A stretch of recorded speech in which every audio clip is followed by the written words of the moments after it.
నేను మళ్ళీ చెప్తున్నా, నిన్న కూడా చెప్పిన, కేసీఆర్ గారు కలలో కూడా తెలంగాణ ప్రజలకు ఏ విషయంలో కావచ్చు, ఆ నీళ్లు కావచ్చు, నిధులు కావచ్చు, నియామకాలు కావచ్చు, కలలో కూడా ఆయన తెలంగాణ ప్రజలకు అన్యాయం చేయబో.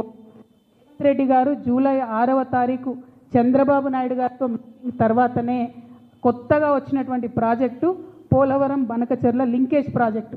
ఆయన చాలా తెలివిగా పెద్ద ఆయన చంద్రబాబు నాయుడు గారు అనుభవజ్ఞులు కాబట్టి వారి అనుభవం అంతా ఉపయోగించి గోదావరి కావేరీ లింకేజ్ అని 90% నిధులు కేంద్ర ప్రభుత్వం నుంచి రాబట్టి వాళ్ళు బనకచెర్ల ప్రాజెక్టు. కానీ మన ముఖ్యమంత్రి గారు మన నీళ్లు దోపిడీకి గురవుతున్నా కూడా కనీసం లేనటువంటి స్టేజ్లో మన ముఖ్యమంత్రి గారు ఉన్నారు. మరి ఆయన తొందరగా మేల్కొనాలి. అప్పుడే జూలై 2024లోనే పనులు అయితే ప్రారంభమైనాయి. ఇప్పుడు మేల్కొని మేము ఆపేస్తాం బనకచెర్లను అని చెప్పి గప్పాలు కొడుతున్నారు మంత్రులు తప్పితే చేసిందేమీ లేదు. ఇప్పటి వరకు కూడా అపెక్స్ కౌన్సిల్ మీటింగ్ అడుగుతలేరు, మోడీ గారిని ప్రశ్నిస్తలేరు. సో 100% ఇది నాటకం తప్పితే నిజం కాదని చెప్పి నేను భావిస్తూ ఉన్నాను.